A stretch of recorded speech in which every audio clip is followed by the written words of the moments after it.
आज तक लोगों को नहीं मालूम कि पूजन करने बैठते हैं तो सबसे पहले क्या करते हैं। पर सबसे पहला काम मंदिर में बिना पंडित के सबसे पहला काम कौन सा होता है? तो सबसे पहला काम होता है भगवान को धन्यवाद देना कि आज भी आपने मुझे इस मंदिर में आपका दीदार कराने के लिए, दर्शन कराने के लिए बोला। अगर पंडित साथ में होगा तो पहले वो मंत्र बोलेगा, स्वस्ति वाचन करेगा।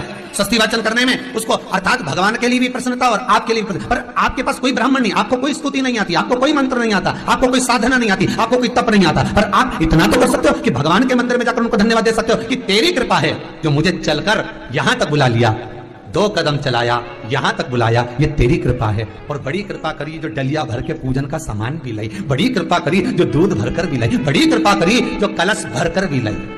कितने लोगों का फायदा है कलश भरकर मंदिर ले जाने में? देखिए जरा, कितने लोगों का फायदा। हिंदू धर्म में, विष्णु पुराण में, पद्म पुराण में लिखा है, सौभाग्यवती नारी जब भरा हुआ पानी का लोटा लेकर कलश लेकर जाती है और उसको देखकर कोई व्यक्ति निकल कर चले जाता है तो जिस काम के लिए जाता है वो काम सफल हो जाता है। मंदिर का ही लोटा, मंदिर का ही पानी, सिर पे पल्लू लेके हर हर महादेव, बस शिव जी के चढ़ा रही और इतने प्रेम से रिझा रही। अब फ्री का पानी था तो एक लोटे में मन भी नहीं माने। अरे करा तो भगवान के सम्मुख में पहुंचकर अगर आप जल का पात्र भी लेकर जा रहे हो, भरा हुआ लेकर जा रहे हो, तो कितनी प्रसन्नता की बात है। हिंदू धर्म की रीति है, जिस पात्र को हम जल चढ़ाने लेकर जाते हैं उस पात्र में भगवान के चरणों का जल लाते हैं, खाली पात्र नहीं लाते। क्या लाते हैं? भगवान के चरणों का जल। उस चरणों तक को लेकर आए, घर में रखा, सबने अपने नैनों में लगाया, हृदय में लगाया, चित्तवृत्ति में लगाया। खाली पात्र हम लेकर वापस नहीं आ रहे हैं। शिव मंदिर में जब जब जाओ, जल चढ़ाने के लिए जाओ, पात्र तुमने शंकर जी को पूरा पानी चढ़ा भी दिया तो शंकर के चरणारविंद का थोड़ा सा जल पात्र में डाल के भले 2 बूंद लाओ, 4 बूंद लाओ, इतना सा लाओ, पर लाओ और उसको पूरे परिवार के नेत्रों में जब लेकर आए हो चरणों तक तो लगाओ।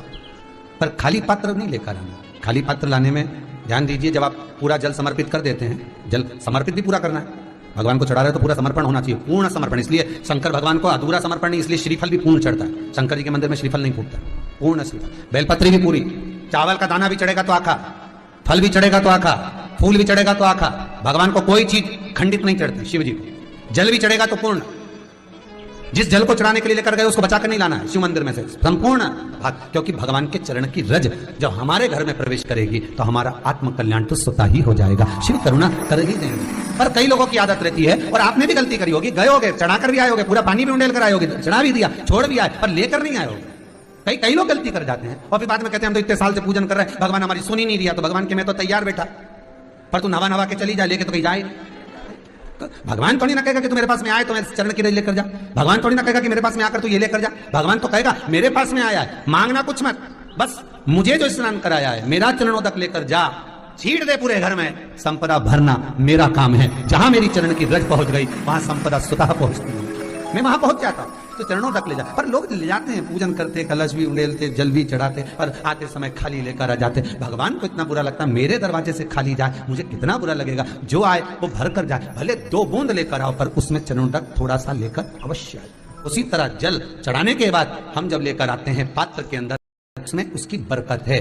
गर्ग संहिता में दूसरी चीज कही, उसको भी समझ लीजिए। गर्ग संहिता में कहा गया, जब आप घर से जल लेकर जाते हो भरकर, तो ये सृष्टि की जितनी नदियां हैं, पृथ्वी पर जितनी नदियां विद्यमान हैं, जितने तालाब, जितने सरोवर, जितने कुंड, जितने विराजमान हैं, उन सारे तीर्थों का जल जब आप घर से लेकर निकलते हो तो वो तीर्थ का संपूर्ण जल आपके कलश में आ जाता है। और जब आप उस जल को शिव पर समर्पित कर देती हो और 2 बूंद चरणा तक लेकर जब जाती हो, तो शिव महापुराण, गर्ग संहिता, पद्म पुराण कहती है वो जल साधारण नहीं रहता, वो गंगा जल बनकर तुम्हारे घर को पवित्र करने के लिए पहुंच जाता है। वो पवित्र गंगा जल बन जाता है, उसको लेकर प्रवेश करना। हम बार बार कहेंगे, भगवान के मंदिर जब भी जाओ ना, चेहरे पर प्रसन्नता होना चाहिए।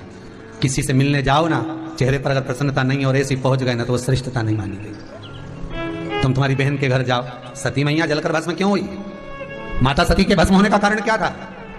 सती को पिता पर जितना क्रोध आया, उससे ज्यादा क्रोध सती माता को अपनी बहनों पर आया कि मेरी इतनी बहन, ये 60 की 60 बहन मेरे सामने खड़ी रही और मैं आई तो प्रेम से मुस्कुराई तक नहीं। आप किसी के यहाँ जाओ और कोई के यहाँ पहुंचे और जाते से आप उस पहुंचे और कहा जी जी राधे राधे, जय श्री कृष्णा, हर हर महादेव, श्री शिवाय नमस्तुभ्यम, ओम नमः शिवाय, आपने बोला और उसके चेहरे पर प्रसन्नता नहीं आया, तो ऐसे घर में जाने से कोई फायदा है? और आप किसी के यहाँ जा रहे हो तो आपके चेहरे पर भी प्रसन्नता होना चाहिए, सामने वाले को तो हो, आपके भी चेहरे पर भी। मंदिर में जब जब जाएं, गुरु के दरवाजे पर जब जब जाएं, परमात्मा के चरणारविंद में जब जब जाएं, माता पिता के चरणों में जब जाएं, घर के बुजुर्गों के पास जब जाएं, तो तुम्हारे चेहरे पर प्रसन्नता होना चाहिए। भगवान को भी लगे दुख भले है इसको, पर चेहरे पर प्रसन्नता है, इसको अब दुख नहीं देना, क्योंकि इतना मुस्कुराकर ये मेरे मंदिर में आती है।